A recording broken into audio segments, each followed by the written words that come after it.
Hi friends, ఇప్పుడు మనం down trend గురించి నేర్చుకుందాం. చూడండి, డౌన్ ట్రెండ్ అనేది ఎలా ఉంటుంది కదా. ఇప్పుడు మన ట్రెండ్ లైన్స్ అనేవి యాక్చువల్గా డౌన్ ట్రెండ్లో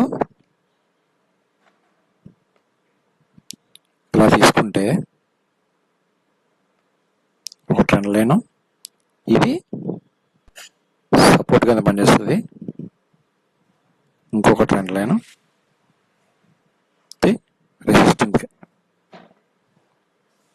రెసిస్టెన్స్ కింద పనిచేస్తుంది. ఓకేనా, సపోర్ట్ రెసిస్టెన్స్ నేర్చుకున్నాం కదా మనం. సో ఒక ట్రెండ్ లైన్ కూడా డౌన్ ట్రెండ్లో సపోర్ట్ రెసిస్టెన్స్. సో ఇప్పుడు మనం చార్ట్లో చూద్దాం. చూడండి, ఇది డౌన్ ట్రెండ్. సో మనం ఇప్పుడు ఇది సపోర్ట్ అనుకుంటే రెసిస్టెన్స్ దగ్గరికి వెళ్ళి రివర్స్ తీసుకుంది, మళ్ళీ సపోర్ట్కి వచ్చి బ్రేక్ చేసి మళ్ళీ ఇన్సైడ్ వచ్చి రెసిస్టెన్స్ దగ్గరికి వెళ్ళి రివర్స్ అయింది. సో మనం ఇక్కడ డౌన్ ట్రెండ్లో ట్రేడ్ ఎట్లా చేస్తాం? సపోర్ట్ దగ్గరకు వచ్చినప్పుడు బై చేస్తాం, రెసిస్టెన్స్ దగ్గరకు వచ్చినప్పుడు సెల్ చేస్తాం. కానీ మీరు ఎప్పుడైనా డౌన్ ట్రెండ్లో ఉన్నప్పుడు లాంగ్ ట్రేడ్ తీసుకోవద్దు, అంటే బై చేయొద్దు. ఓకే, ఎప్పుడైనా మనం డౌన్ ట్రెండ్లో ఉన్నప్పుడు డౌన్ ట్రేడే తీసుకోవాలి, షార్ట్ చేయాలి. ఓకే, చూడండి, రెసిస్టెన్స్ దగ్గరికి వచ్చిన తర్వాత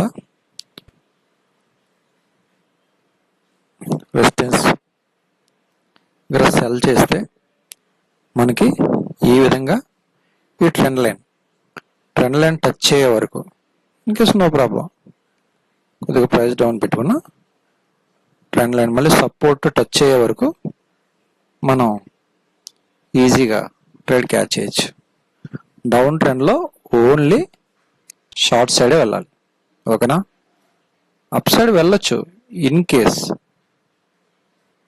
చూడండి, ఒకవేళ ఇప్పుడు మార్కెట్ రెసిస్టెన్స్ నుంచి రివర్స్ అవుతుంది, సో ఇక్కడ నుంచి మళ్ళీ మీరు సపోర్ట్ నుంచి బై చేస్తే ఇక్కడ నుంచి మళ్ళీ రివర్స్ అవుతుంది. సో మళ్ళీ మీరు ఇక్కడ నుంచి బై చేస్తే ఇక్కడ నుంచి రివర్స్ అవుతుంది. అలాంటప్పుడు మీరు సెల్ డౌన్ ట్రేడ్ తీసుకున్నప్పుడు ఏమవుతుందంటే ఇక్కడ నుంచి సెల్ చేశారు. ఓకే, సెల్ చేసినప్పుడు ఏమవుతుంది చూడండి, ఇక్కడ నుంచి షార్ట్ పొజిషన్ తీసుకుంటే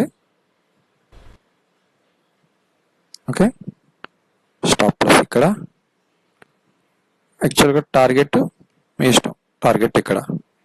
సో ఇన్ కేస్ ఒకవేళ మార్కెట్ జస్ట్ ట్రెండ్ లైన్ దాటి కిందకి వెళ్ళిపోయినా డౌన్ ట్రెండ్లో ఉంది కాబట్టి సో డౌన్ వెళ్తుంది, నో ప్రాబ్లం, మనకి ఈజీగా ఉంటుంది.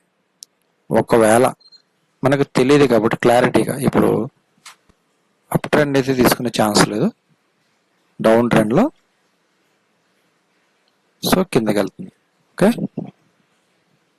ఇది డౌన్ ట్రెండ్ ట్రేడ్.